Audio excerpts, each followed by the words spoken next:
O empréstimo. Vou divulgar uma anedota, mas uma anedota no genuíno sentido do vocábulo, que o vulgo ampliou às historietas de pura invenção. Esta é verdadeira. Podia citar algumas pessoas que a sabem tão bem como eu. Nem ela andou recôndita, senão por falta de um espírito repousado que lhe achasse a filosofia. Como deveis saber, há em todas as coisas um sentido filosófico. Carlyle descobriu o dos coletes, ou, mais propriamente, o do vestuário, e ninguém ignora que números muito antes da loteria do Ipiranga formavam o sistema de Pitágoras. Pela minha parte, creio ter decifrado, e este caso de empréstimo, e desver se me engano. E para começar, emendemos Seneca. Cada dia, ao parecer daquele moralista, é em si mesmo uma vida singular. Por outros termos, uma vida dentro da vida. Não digo que não, mas por que não acrescentou ele que, muitas vezes, uma só hora é a representação de uma vida inteira? Vede este rapaz, entra no mundo com uma grande ambição, uma pasta de ministro, um banco, uma coroa de visconde, um báculo pastoral, aos 50 anos. Vamos achá-lo simples apontador de alfândega ou sacristão da roça. Tudo isso que se passou em 30 anos, pode algum Balzac metê-lo em 300 páginas, porque não há de a vida, que foi a mestra de Balzac, apertá-lo em 30 ou 60 minutos? Tinham batido 4 horas no cartório de Tabelião Vaz Nunes, a Rua do Rosário. Os escreventes deram ainda as últimas penadas. Depois limparam as penas do ganso na ponta de seda preta que pendia da gaveta ao lado. Fecharam as gavetas, consertaram os papéis, arrumaram os livros, lavaram as mãos. Alguns que mudavam de paletó à entrada despiram do trabalho e enfiaram-o da rua. Todos saíram. Vaz Nunes ficou só. Este honesto tabelião era um dos homens mais perspicazes do século. Está morto. Podemos elogiá-lo à vontade. Tinha um olhar de lanceta, cortante e agudo. Ele adivinhava o caráter das pessoas que o buscavam para escriturar os seus acordos e resoluções. Conhecia a alma de um testador muito antes de acabar o testamento. Farejava as manhãs secretas e os pensamentos reservados. Usava óculos como todos os tabeliões de teatro, mas não sendo míope. Olhava por cima deles quando queria ver, e através deles se pretendia não ser visto. Finório, como ele só, dizia os escreventes. Em todo caso, circunspecto, tinha 50 anos, era viúvo, sem filhos, e para falar como alguns outros serventuários, roía muito, caladinho, os seus 200 contos de réis. Quem é? Perguntou ele de repente, olhando para a porta da rua. Estava à porta, parado na soleira, um homem que ele não conheceu logo, e mal pôde reconhecer daí a pouco. Vaz Nunes pediu-lhe o favor de entrar. Ele obedeceu, cumprimentou-o, estendeu a mão e sentou-se na cadeira ao pé da mesa. Não trazia o acanho natural a um pedinte.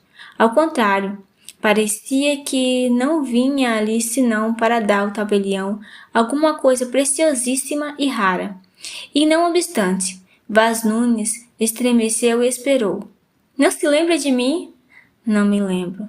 Estivemos juntos uma noite, alguns meses, na Tijuca. Não se lembra em casa do Teodorico? Aquela grande ceia de Natal, por sinal que lhe fiz uma saúde? Veja se lembra. Do Custódio. Ah! Custódio! Endireitou o busto, que até então inclinara um pouco. Era um homem de 40 anos. Vestia pobremente, mas escovado, apertado, correto. Usava unhas longas, curadas com esmero, e tinha as mãos muito bem talhadas, macias, ao contrário da pele do rosto que era agreste. Notícias mínimas e, aliás, necessárias ao complemento de um certo ar duplo que distinguia este homem, um ar de pedinte general. Na rua, andando sem almoço e sem vitém, parecia levar após si um exército. A causa não era outra mais do que o contraste entre a natureza e a situação, entre a alma e a vida. Esse custódio nascera com a vocação da riqueza, sem a vocação do trabalho. Tinha o instinto das elegâncias, o amor do supérfluo, da boa chira, das belas damas, dos tapetes finos, dos móveis raros, um voluptuoso e até certo ponto um artista capaz de reger a Vila Torlone ou Galeria Hamilton, mas não tinha dinheiro. Nem dinheiro, nem aptidão ou pachorra de o ganhar. Por outro lado, precisava viver. Dizia um pretendente ao ministro Talleyrand.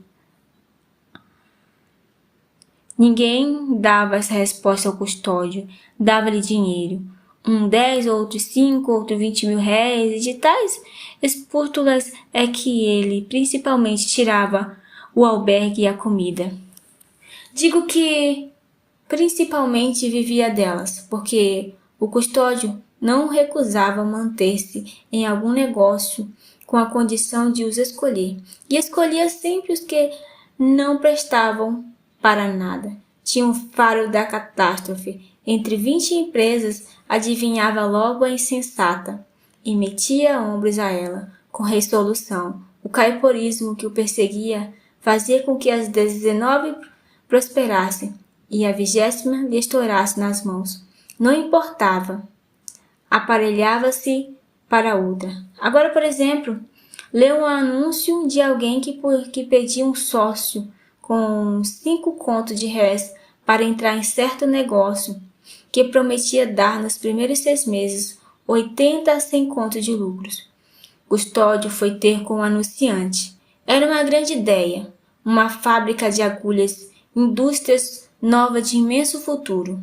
E os planos, os desenhos da fábrica, os relatórios de Birmingham, os mapas da importação, as respostas dos alfaiates, dos donos de armarinho, etc. Todos os documentos de um longo inquérito passavam diante dos olhos de Custódio, entrelados de algoritmo que ele não entendia e que por isso mesmo lhe parecia dogmático.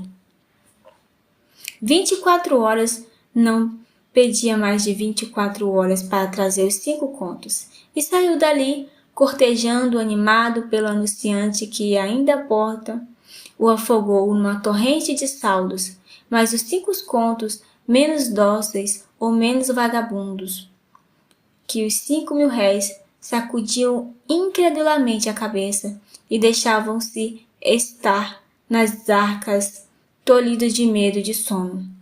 Nada.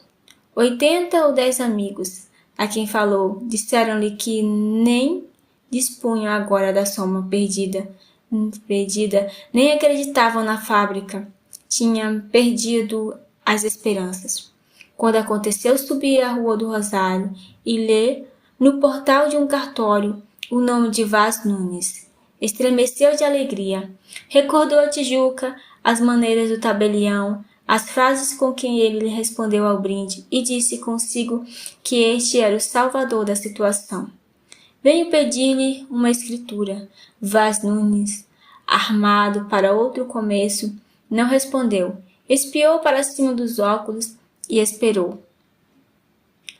Uma escritura de gratidão, explicou o custódio. Venho pedir-lhe um grande favor, um favor indispensável, e conto que o meu amigo se estiver nas minhas mãos. O negócio é excelente. Note-se bem, um negócio magnífico. Nem eu me metia a incomodar os outros sem certeza do resultado. A coisa está pronta. Foram já encomendadas para a Inglaterra e é provável que dentro de 2 meses esteja tudo montado. É uma indústria nova. Somos 3 sócios. A minha parte são 5 contos. Venho pedir-lhe esta quantia a 6 meses ou a 3 com juro módico. 5 contos. Sim, senhor? Mas, senhor custódio, não dispõe de tão grande quantia. Os negócios andam mal e, ainda que andasse muito bem, não poderia dispor de tanto. Quem é que pode esperar 5 contos de um modesto tabelião de notas? Ora, se o senhor quisesse, quero, de certo. Digo-lhe que se tratasse de uma quantia pequena, acomodada aos meus recursos, não teria dúvidas em adiantá-la, mas 5 contos, creio que é impossível. A alma de Custódio caiu de bruços. Subira pela escada de Jacó até o céu, mas em vez de descer como os anjos no sonho bíblico, rolou abaixo e caiu de bruços.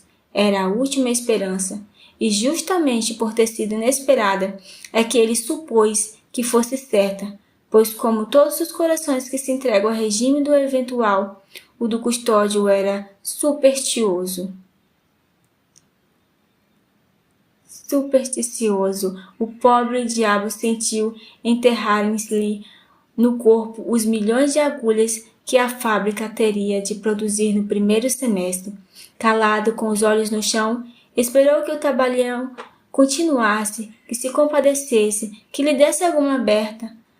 Mas o tabelião queria isso mesmo na alma do Custódio. Estava também calado, girando entre os dedos a buceta de rapé, respirando grosso, com um certo chiado nasal e implicante. Custódio ensaiou todas as atitudes, ora pedinte, ora general. O tabelião não se mexia.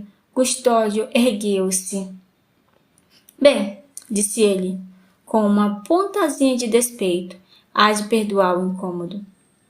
Não há que perdoar, eu é que lhe peço desculpa de não poder servi-lo como desejava. Repito, se fosse alguma quantia menos avultada, não teria dúvidas, mas...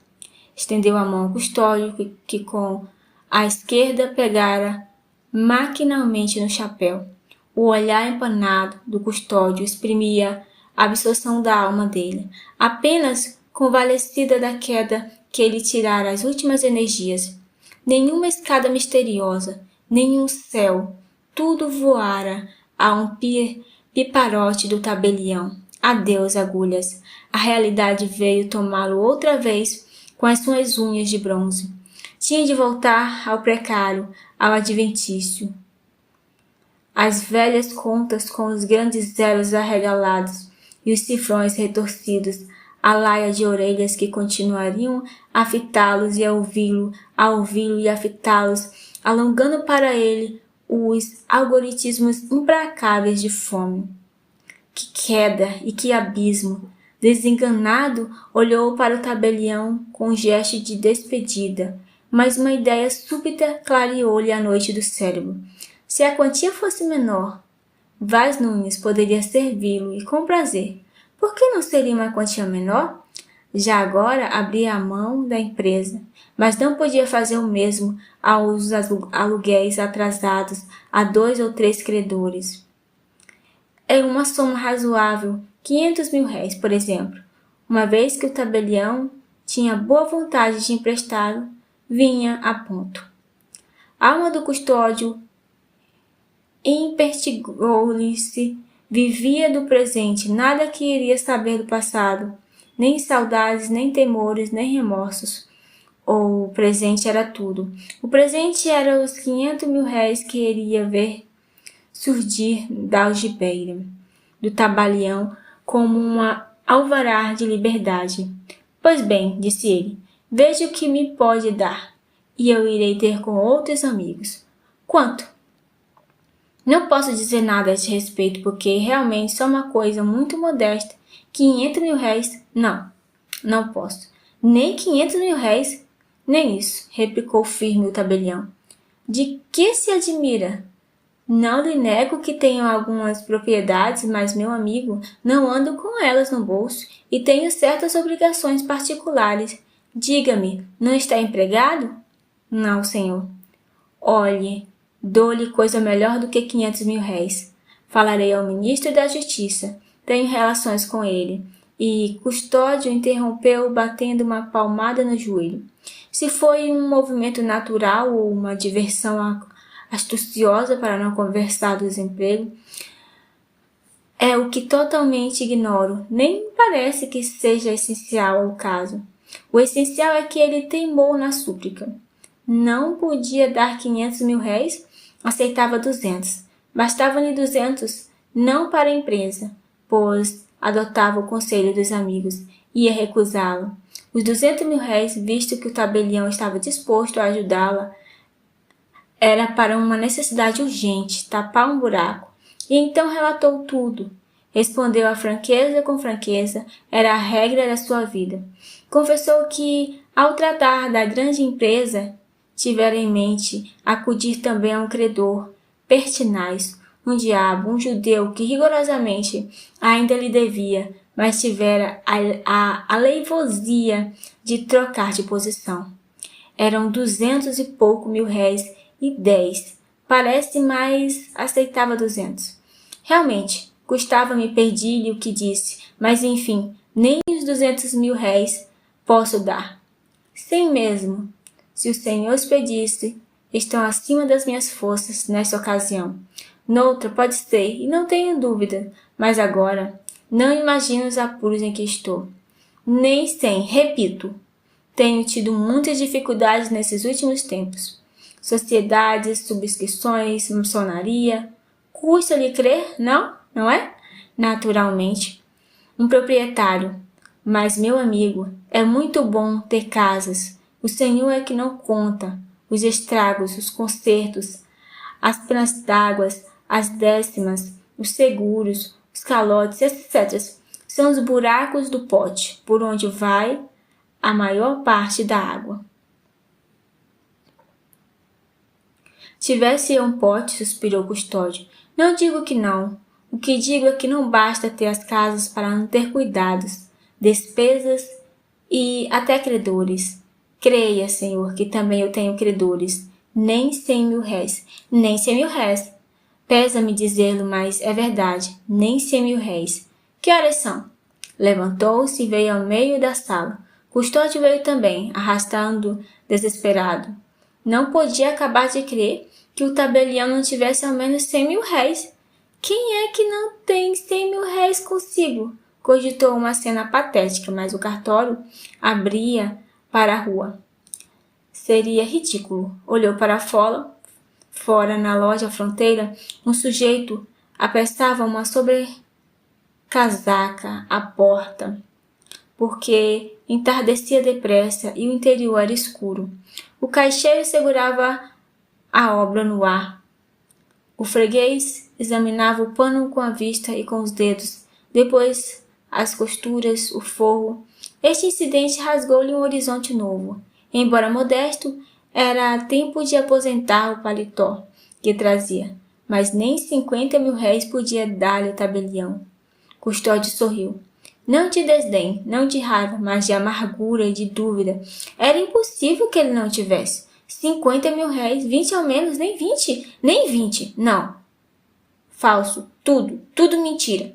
Custódio tirou o lenço, alisou o chapéu devagarinho, depois guardou o lenço, consertou a gravata com um ar misto de esperança e de despeito. Via ela cerceando as asas a ambição, pruma a pruma. Restava ainda uma penugem curta e fina que lhe metia uma veleidade de voar, mas o outro nada. Vaz Nunes cortejava o relógio da parede com o do bolso, chegava este ao ouvido, limpava o mostrador calado, transpirando por todos os poros impaciência e fastio. Estava a pingar às 5, enfim, e o tabelião que as esperava desengatinhou a despedida. Era tarde, morava longe, dizendo isto, despediu o paletó de alpaca e vestiu de caçemira. Mudou de um para o outro a buceta de rapé, o lenço, a carteira. Oh, a carteira!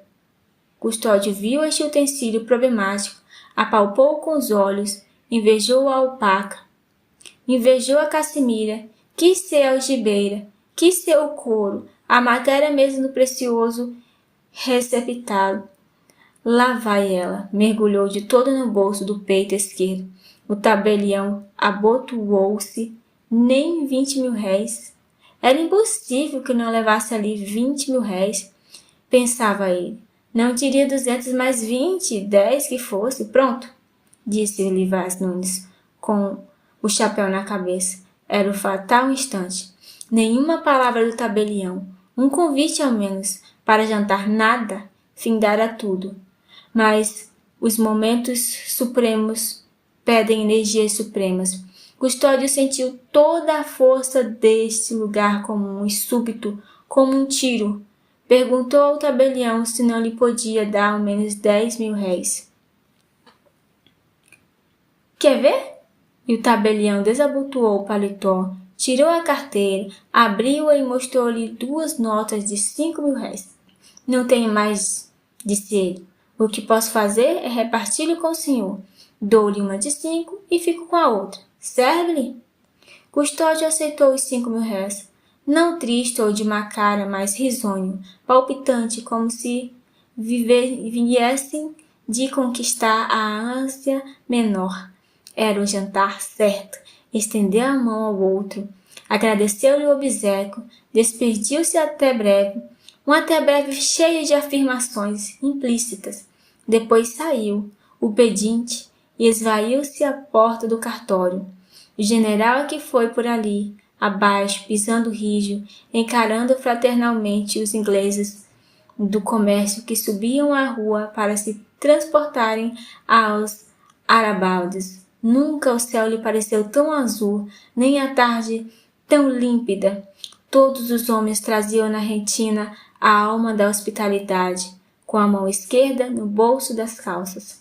Ele apertava amorosamente os 5.000 réis, resíduo de uma grande ambição que ainda há pouco saíra contra o sol, num impento de águia, e ora habita modestamente as asas de frango rasteiro.